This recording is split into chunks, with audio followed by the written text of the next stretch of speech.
देखो कमल भी है। हम तो इसी में से ले जाते हैं। हैं? तो 16 में हम भी ले जाएंगे ना। 16 नया ले लो। ये तुम लोग एक सिमू दे दे, कमल चलाओ चलो। नीचे बगल से चला दो, ऊपर नहीं क्या क्या चढ़ाओगे ऊपर, टच करो नीचे चारों तरफ से सजाते चले जाओ। ये वैसे ही इसीलिए होता है, इसमें घुसाया जाता है जो बॉल और कुछ हाथी का बच्चा रखा है ना, चल रहा था। गुड़ैल भी चारों लोग एक चढ़ाना चाह रहे हैं। चित्तू को भी दे दो। किसी को सबको दो। सिम्मू को भी दे दो, चढ़ा देंगे। गुड़ैल चला दो। हो गया। अब दिया तब जलाएंगे, पहले ये पूरी पपड़ी हमारी है सब। 16 इसमें तुम्हारी में है। हाँ तो फिर 16 में गिनने दो। हम निकाल के देते हैं। तो कितनी आपके हाथ में? पूरी 32 है। 5 3 5 4 9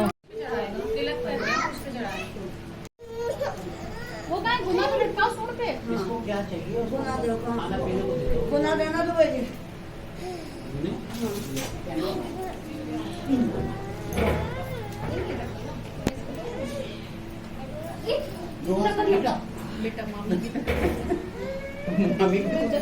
आशी यहाँ नहीं, आशी नहीं गिर जाएगी मामी। दे कटोरा दे, कटोरा दे।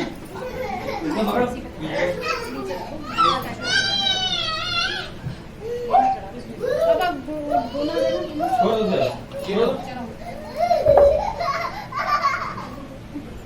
कुछ है नहीं, पहले निकलवा लो।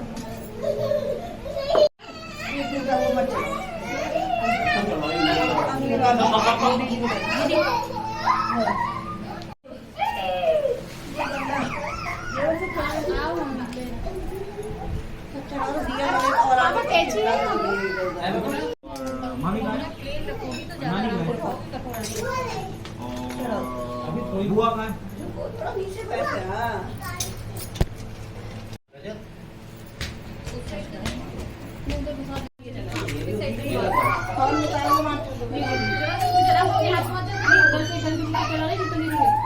दो माचिस होंगी।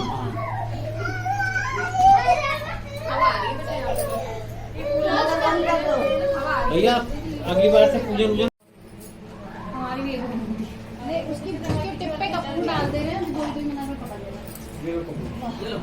पूरा कर लो फिर डाल दो। ये लो सीधे। कपूर ये लो। हाथ करो। कितनी रह गई? इधर तुम लोग बेटा पीछे से जला के आगे लाओ बेटा। हाँ, बंधन की लगा दी थी। ये कपूर बताओ।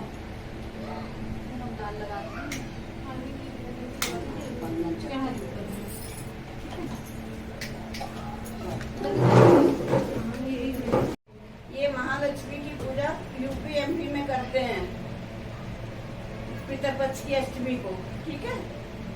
और इसके बाद अब हम कर रहे हैं कथा। हिरण लो। वीडियो को बात केले पत्ते जब दाल अभी चढ़ा रहे हो? नहीं आप कब बोलोगे? कागज देना, रजत को प्रिंट आउट देना। अभी तो पेपर है ना सिम्मू, एक हमें दे दो। क्लियर नहीं करना अपना बैकग्राउंड। रानी घी का दिया कपूर की बाती सुनी, ओ महालक्ष्मी रानी हमसे कहती तुमसे सुनती 16 बोलती तो ये कहानी। मोती दमोती रानी घी का दिया कपूर की बाती सुनी, ओ महालक्ष्मी रानी हमसे कहती तुमसे सुनती 16 बोलती ये कहानी।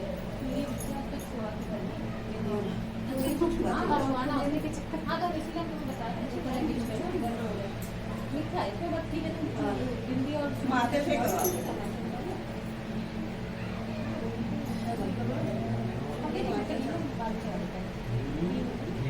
अमोती दमोती रानी घी का दिया कपूर की बाती सुनी, ओ महालक्ष्मी रानी हमसे कहती तुमसे सुनती 16 बोलती एक कहानी।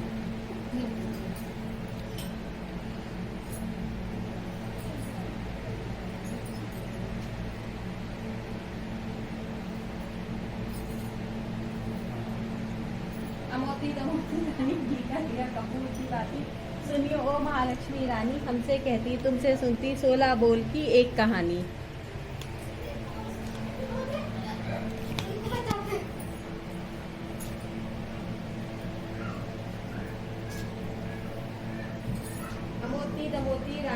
का दिया कपूर की बाती सुनियो ओ महालक्ष्मी रानी हमसे कहती तुमसे सुनती 16 बोल की एक कहानी।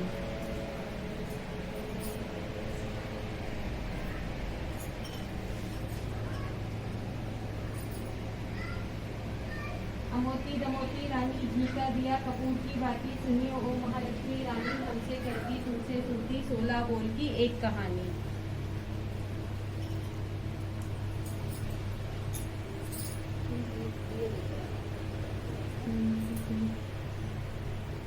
देखो भाग जाने के बाद पीछे हो सकता है। मोती दमोती रानी घी का दिया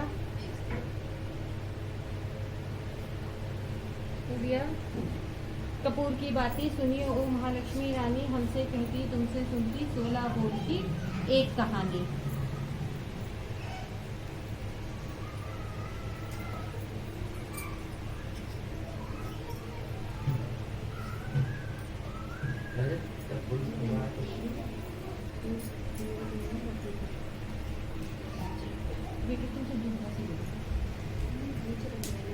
आप लोग चावल। अमोती दमोती रानी घी का दिया कपूर की बाती सुनियो ओ महालक्ष्मी रानी हमसे कहती तुमसे सुनती 16 बोल की एक कहानी। एक कहानी। सही डॉक्यूमेंट कब जाए।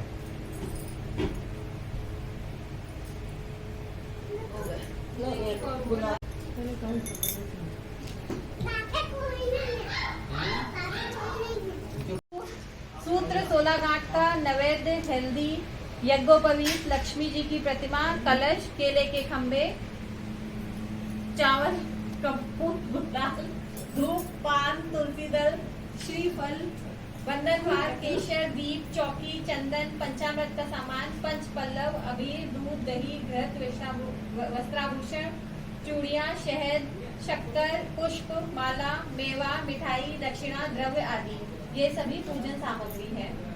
इस व्रत के विषय में भविष्योत्तर पुराण में लिखा हुआ है। यह माया प्रकृति और शक्ति आदि नामों से तीनों लोकों में जो महालक्ष्मी देवी है उनको प्रसन्न करने का यह महान व्रत है।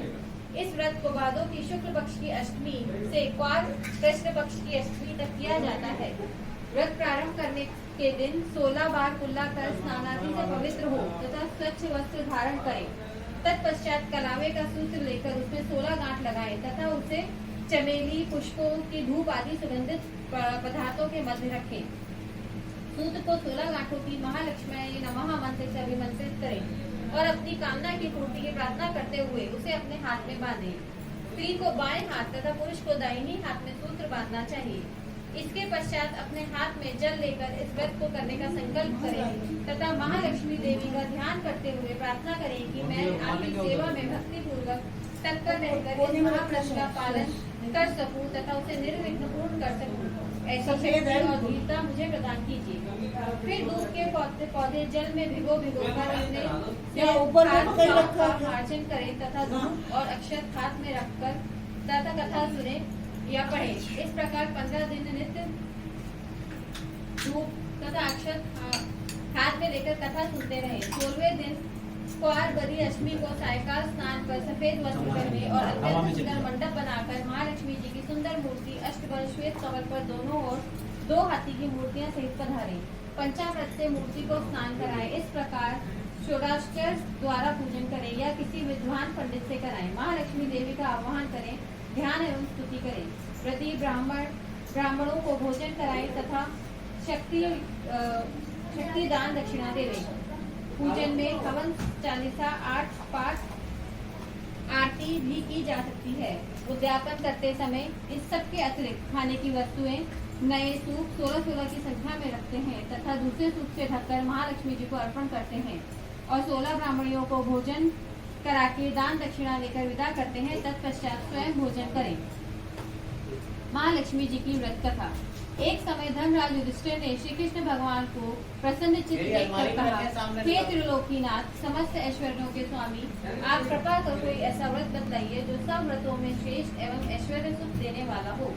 व्रत को करके मनुष्य नाना प्रकार के सुख, स्त्री पुत्र आयु महल हाथी घोड़ा आदि का फल भोग सके।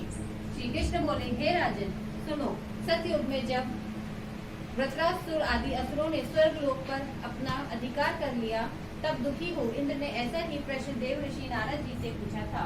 यह सुन नारद जी बोले, हे देवराज इंद्र, मैं तुमको एक ऐसा उपाय बताता हूँ जो सर्व मंगलकारी है। इस विषय में एक वृतांत सुनो। प्राचीन काल में एक बहुत सुंदर अपूर्व नगर था।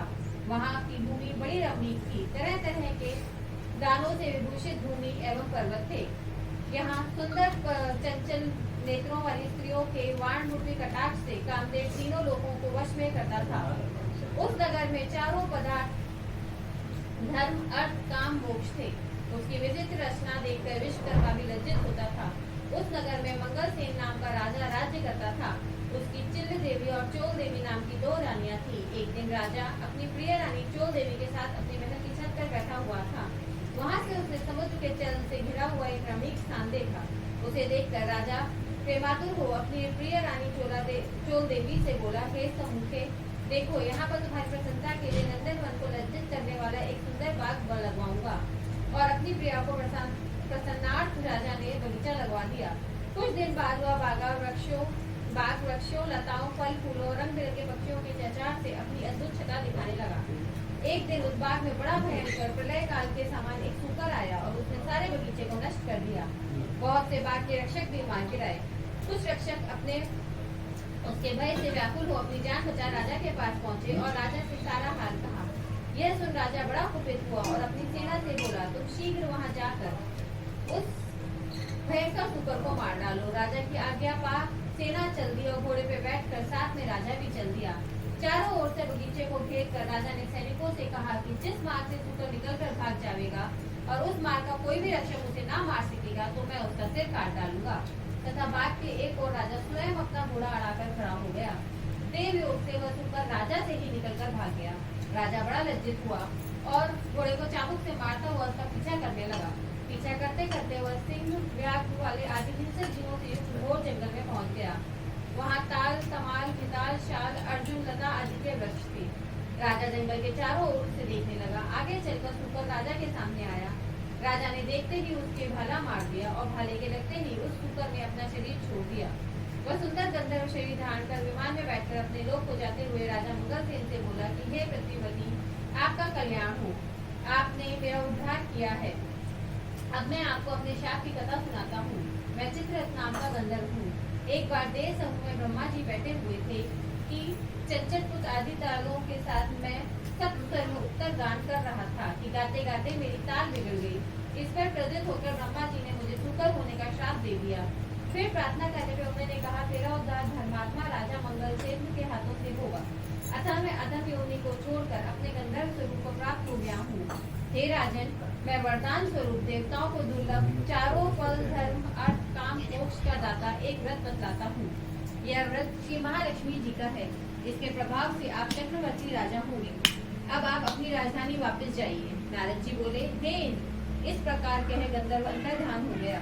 राजा मंगलसेन अपनी राजधानी को वापस लौटे। इसी मार्ग में उन्हें बगल में मृग चंप लिए हुए एक ब्राह्मण पुत्र अपनी ओर आते नजर पड़े। राजा मुस्कुराते हुए उनसे बोले, हे बटु, तुम देवता, दैत्य, गंधर्व हो अथवा राक्षस, इनमें से आप कौन हैं? मुझे सच सच बता दें तो आप इस घोर जंगल में आए हैं। यह सुन ब्राह्मण पुत्र राजा को आशीर्वाद देते हुए बोला, राजन, मैं आपके ही देश में पैदा हुआ हूँ और आपके साथ साथ ही यहाँ आया हूँ। अतः मुझे देवोचित आज्ञा दीजिए। भगवान श्री कृष्ण बोले, हे धनराज। इस प्रकार उसके पूछने पर राजा ने कहा कि हे विप्र, तुम्हारा नाम आज से नूतन होगा। अब तुम किसी सरोवर से ठंडा जल लाओ।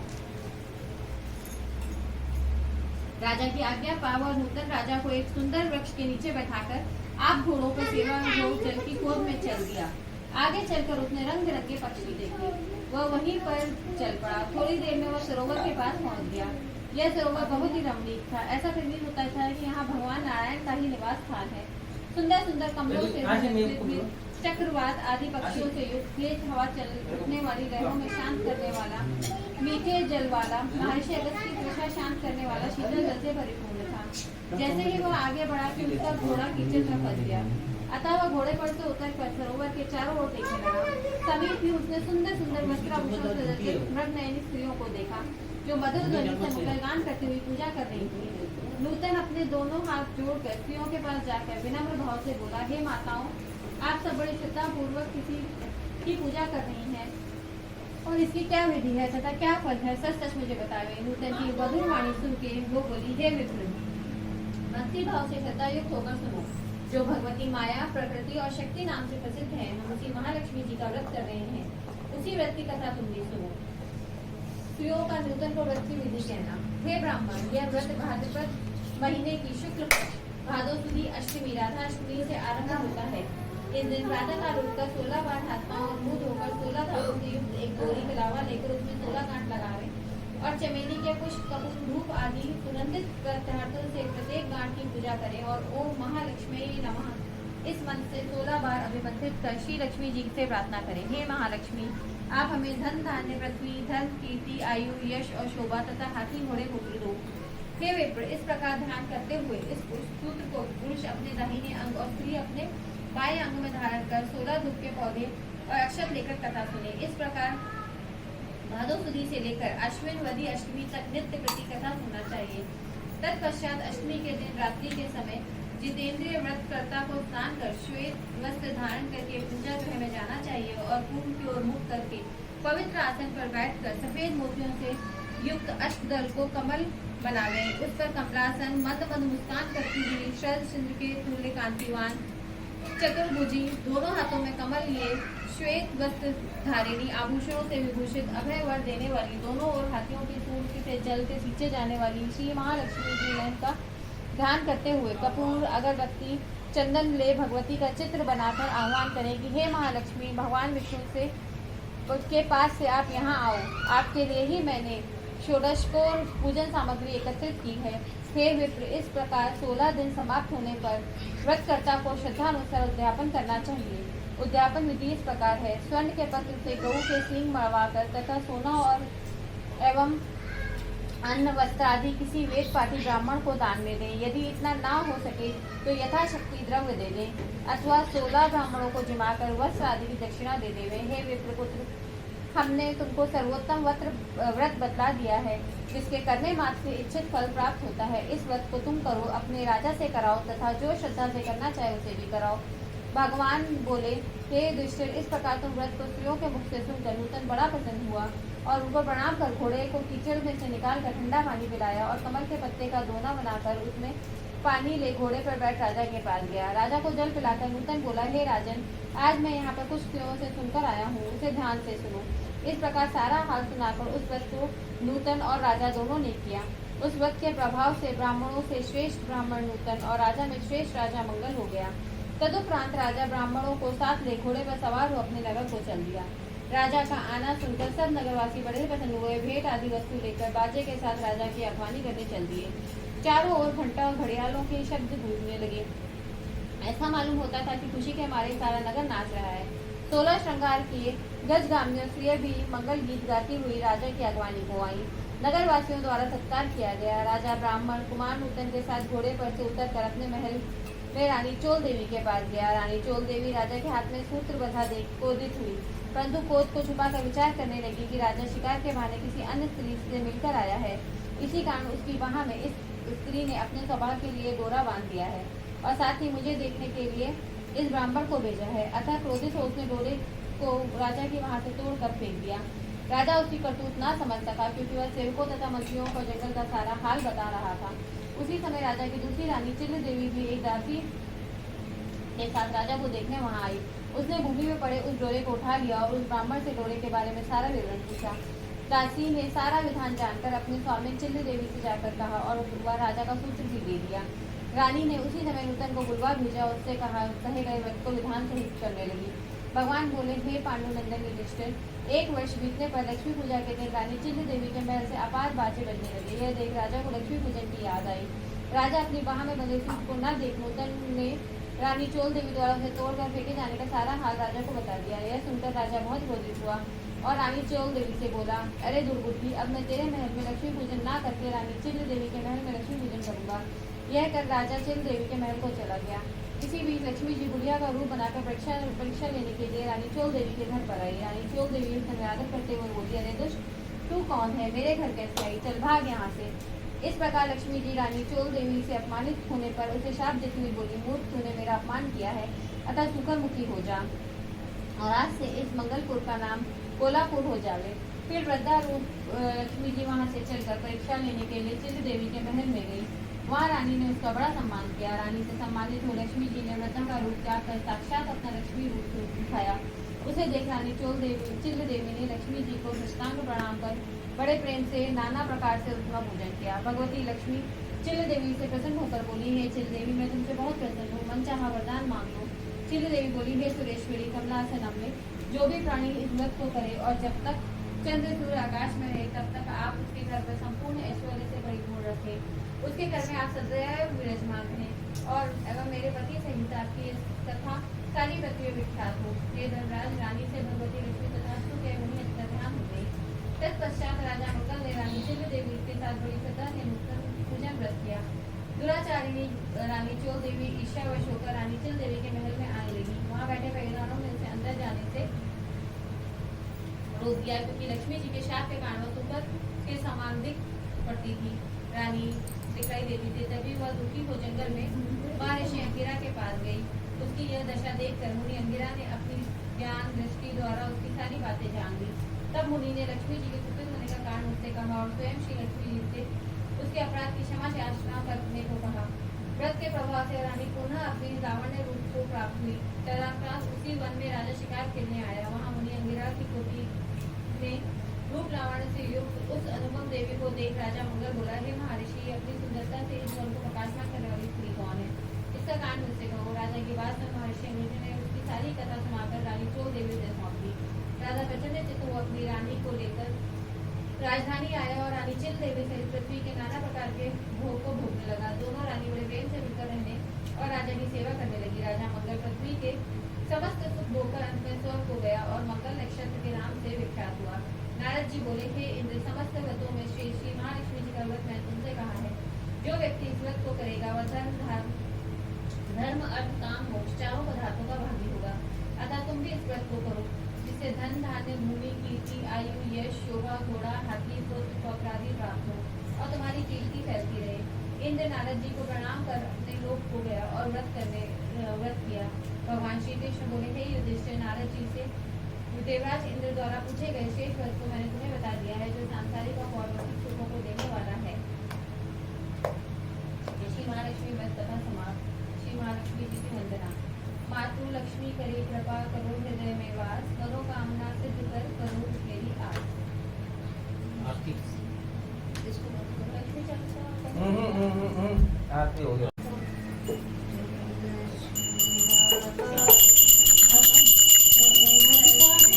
मम्मा रुको, आरती निकालो बाबा अंदर से। आरती इसमें कोई उसमें भी है साथ में वो क्या कर पंडित जी को? और पंडित जी क्या कर रहे थे? दक्षिणा देगा या इनका? उठो तो सही पहले आरती के लिए खड़ा होना पड़ता है ना। हल्के से अपना पैर सीधा कर ले।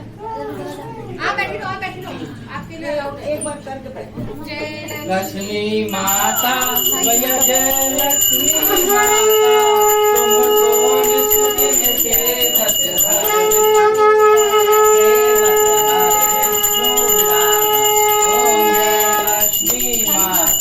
उमा रमा ब्रह्माणी तुम हो जग माता, या तुम हो जग माता, सूर्य चंद्रमा ध्याता, रजनी माता, लक्ष्मी माता, दुर्गा रूप निरंजन सुख संपत्ति दाता, सुख संपत्ति दाता, जो कोई तुमको ध्याता, जो कोई तुमको ध्याता, सिद्धि सिद्धि धन पाता।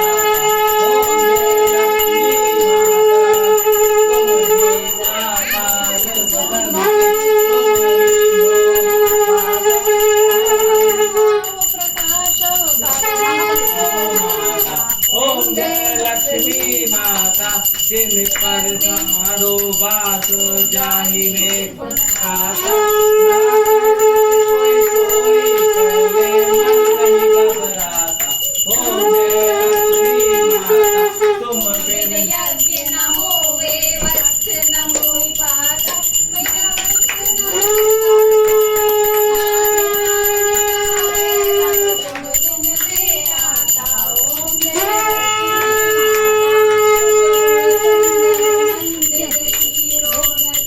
रत्न चतुर्दश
भी है ना।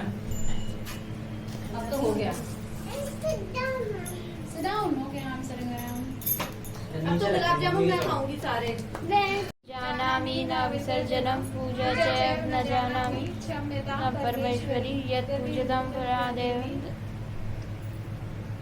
परिपूर्णम करस्तु मे। वो भी था।